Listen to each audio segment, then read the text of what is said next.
leader for classics at Dover Grammar School for Girls. So Classical Civilisation is the study of the ancient Greek and Roman world. And the great thing about this course is that it is so diverse and there's so many different elements to it. So whether you like examining the literature, the history and politics, maybe delving into the philosophy and the religion, even the art and architecture, there's literally something for everybody. The great thing is there is no requirement to have studied any classics before you start this A-level. So you don't need to have done it for GCSE, and neither do you need to have studied any Latin or ancient Greek, as it's all completely in English. So all the set text will be done in translation. So it's really a course that it's accessible to everybody. Our classics course is made up of 3 different modules, the first being the world of the hero. And in this module we read and analyse 2 epic poems. So we do Homer's Odyssey and we do Virgil's Aeneid. The Odyssey is an amazing adventure story. It follows the hero Odysseus as he makes his way home from the Trojan War. And en route he encounters lots of different mythical beasts and divine beings.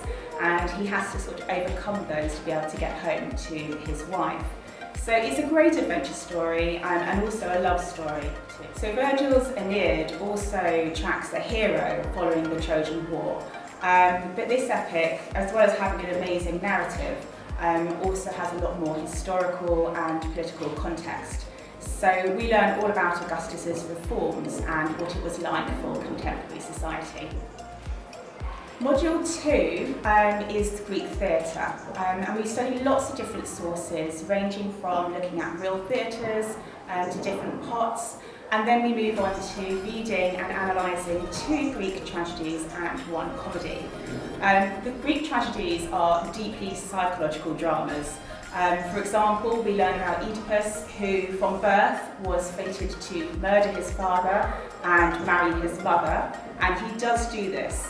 And the whole play is about the unravelling of finding out what he's actually done and living with the aftermath.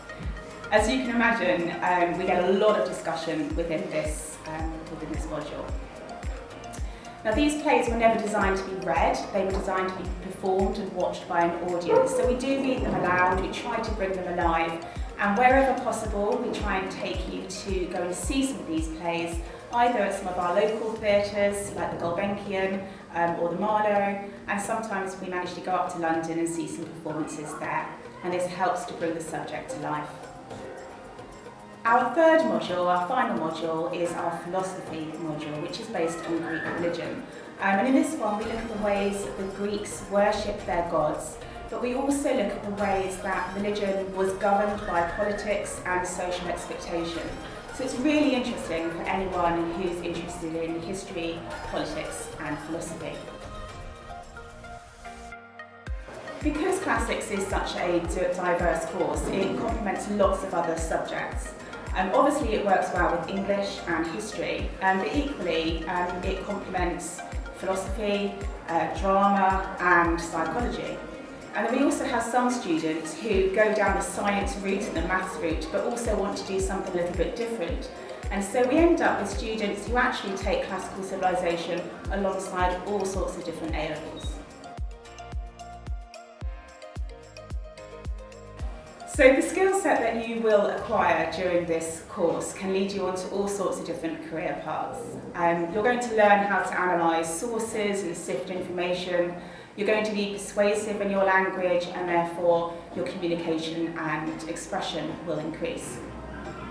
So this can lead a Classical Civilisation student into a number of different careers, such as advertising, law, marketing, politics and teaching. And again, because of the openness of the course, Classical Civilisation doesn't pigeonhole you into any one particular career path. So if you don't know what you want to do after you leave your sixth form, this one is a great one for keeping your options open. The perfect Classical Civilisation student would be somebody who has a natural interest in the ancient world and somebody who is prepared to start reading some mythology in preparation. Classical Civilisation's unique in that it's not offered in every school, and we are so proud to offer this subject at Dover Grammar School for Girls. We understand the importance of learning about our past and the ways in which the ancient world has shaped our present day and our future. So if you would like a subject that's diverse and held in high regard by universities, and one that will make you stand out from the crowd, then this will be the subject for you.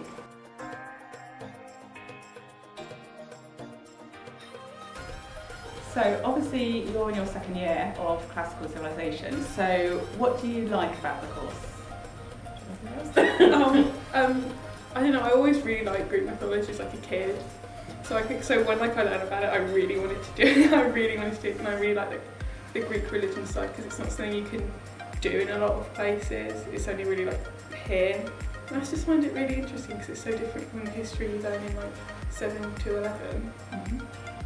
I feel like as well, because it is so far back in history, a lot of it is, there's uncertainty, I think, with a lot of things. So we talk about quite a lot in class, it's like there's interpretations of certain things.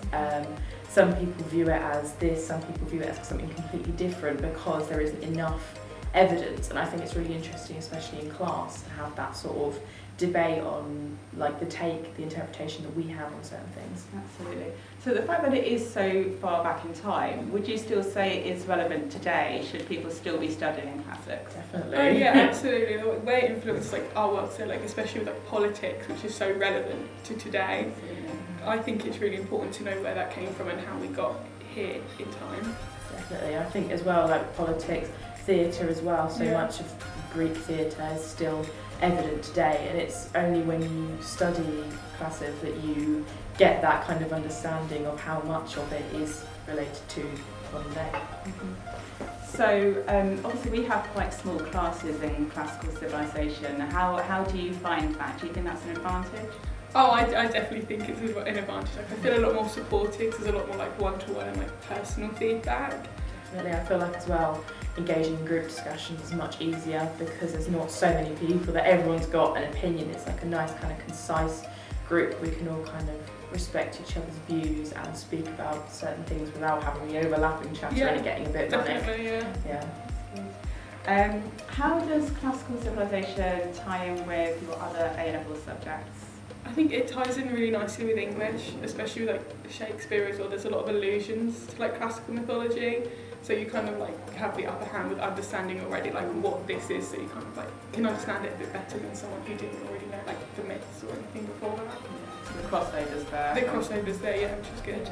And I study drama as well for my other A-level subjects, and that's really, really interesting because we do, one of the elements that we have in our drama course is we study a bit of Greek theatre. We do Lysistrata, which is one of the plays, and it's really, really interesting because whilst we get taught kind of the basic elements of Greek theatre in drama, it's nice to already have that knowledge and you can kind of participate more.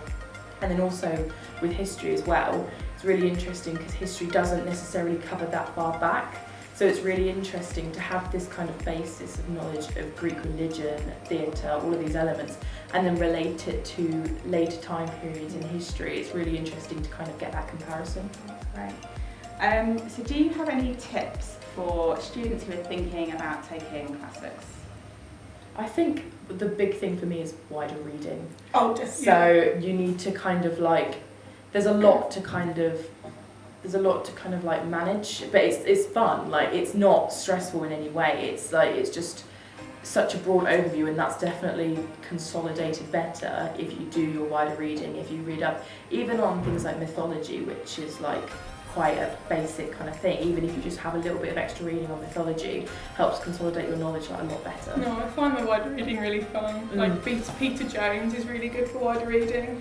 I read his Eureka, which is like a baseline of Greek life in general, which was really good, but I read the Iliad by Homer, which was really helpful for the Odyssey because it kind of like lays it out so you don't need to go back and learn all that beforehand. You really know it, and it was like it was a good book to read. Like it was really fun. Definitely. Yeah. And I think also like another thing is don't be afraid to ask for help. like, because so much of, like, for me personally, my knowledge has got better with asking for help, asking for clarification. Don't kind of just sit there and just kind of be quiet and sit at the back of the class. Don't be afraid to ask for that help, because I feel like a lot of the time that kind of expert knowledge from your teachers does really come in handy. Yeah, I think that's where the smaller class sizes help, because you don't feel as embarrassed putting your hand up being Exactly. like, I don't get it. Yeah. Because with a big class sometimes that's really awkward, because everyone else gets it and I don't, because there's only like 9 of us, it doesn't feel embarrassing. Definitely. Like everyone else can help you as well. Like, it's really nice. It's a really nice environment. It is. Yeah. So you're glad you took class? I'm so glad I took it, yeah. Yeah. Okay. How much did you pay him to do that?